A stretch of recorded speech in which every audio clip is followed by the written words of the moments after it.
a institué la Pâque comme une alliance. Une alliance ne nécessite-t-elle pas l'implication des deux parties pour s'accomplir? Nous, les pécheurs célestes, qui avons besoin du pardon des péchés, et Dieu qui a le pouvoir de nous accorder ce pardon des péchés. La Pâque, la nouvelle alliance, n'est-elle pas précisément ce qui a été établi entre nous? Regardons Hébreux chapitre 9, verset 27. Voyons la parole de Dieu écrite dans Hébreux chapitre 9, verset 27. Et comme il est réservé aux hommes de mourir une seule fois, après quoi vient le jugement, de même Christ, qui s'est offert une seule fois pour porter les péchés de beaucoup d'hommes, apparaîtra sans péché une seconde fois, à ceux qui l'attendent pour leur salut.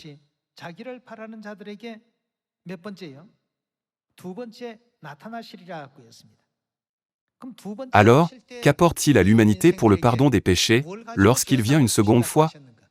C'est la même chose qu'au temps du Fils. Celui qui apparaît une seconde fois, avec le même principe du pardon des péchés qu'à sa première venue, est celui qui accordera le pardon des péchés à toute l'humanité. Par quoi? Par sa promesse, la Pâque de la Nouvelle Alliance.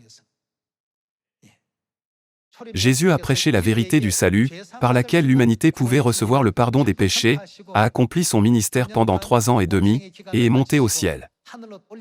Depuis lors, les apôtres ont commencé à prêcher abondamment la vérité de Jésus, qui accordait le pardon des péchés. Quiconque croit en Jésus, et se fie à la puissance de Jésus peut recevoir le pardon des péchés. Croyons en Jésus, et soyons sauvés ensemble. Recevons le pardon des péchés. Ils ont prêché de cette manière à de nombreuses personnes.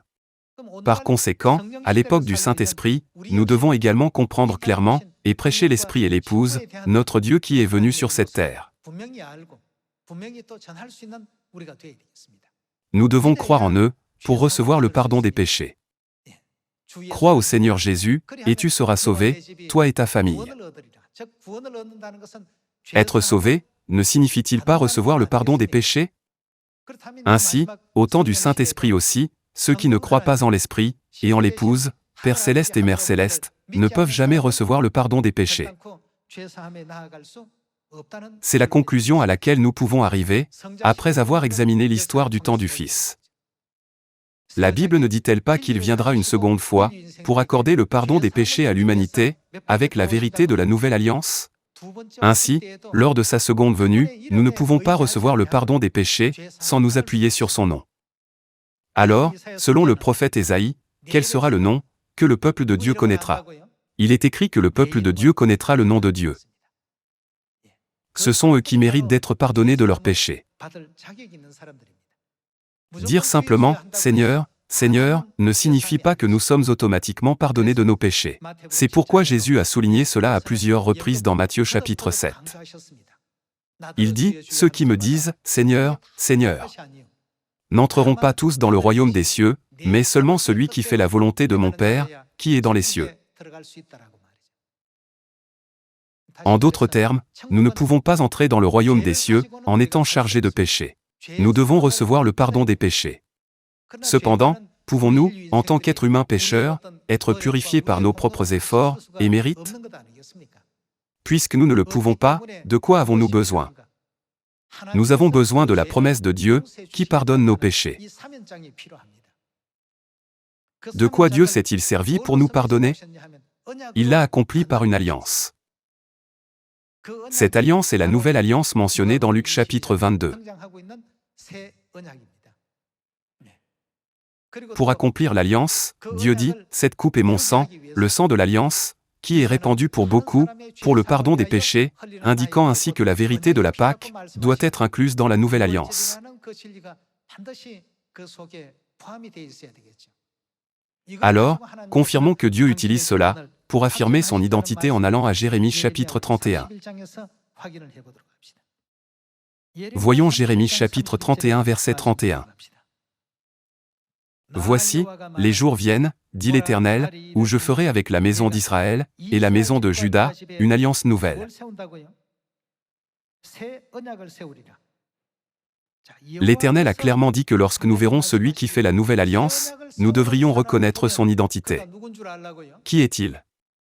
Il est Dieu. C'est parce que Dieu a promis et prophétisé, je ferai une alliance nouvelle. Alors, si nous considérons la Trinité, qui est Dieu Jéhovah du temps du Père, au temps du Fils? C'est Jésus, et qui est-il au temps du Saint-Esprit? C'est le Christ Ansanron. Continuons avec le verset 32. Non comme l'alliance que je traitais avec leur père, le jour où je les saisis par la main, pour les faire sortir du pays d'Égypte, alliance qu'ils ont violée, quoique je sois leur maître, dit l'Éternel. Mais voici l'alliance que je ferai avec la maison d'Israël, après ces jours-là, dit l'Éternel. Je mettrai ma loi au-dedans d'eux, je l'écrirai dans leur cœur, et je serai leur Dieu, et ils seront mon peuple. Celui-ci n'enseignera plus son prochain, ni celui-là son frère, en disant « Connaissez l'Éternel ». Car tous me connaîtront, depuis le plus petit, jusqu'au plus grand, dit l'Éternel, car je pardonnerai leur iniquité. C'est Dieu qui donne le pardon des péchés. Dieu pardonnera leur iniquité, et je ne me souviendrai plus de leurs péchés. Au temps du Père, le pardon des péchés était accordé au nom de Jéhovah, mais au temps du Fils, il est accordé au nom de Jésus-Christ.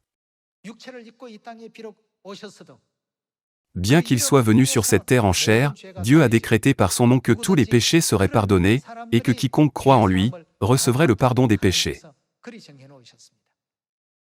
Alors, qu'en est-il à cette époque du Saint-Esprit? Qui nous accordera le pardon des péchés? Frères et sœurs, par qui avez-vous reçu le pardon des péchés? Dieu, qui a établi une alliance avec nous, nous a accordé le pardon des péchés.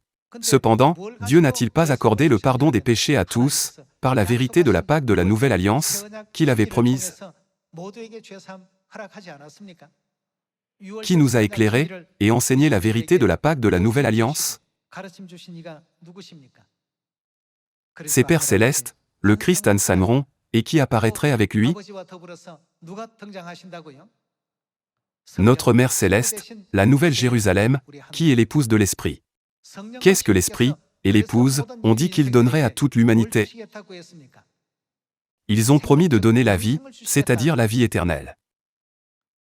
Ceux qui n'ont pas la foi en l'Esprit et en l'Épouse ne peuvent jamais obtenir le pardon des péchés, et encore moins recevoir la vie éternelle.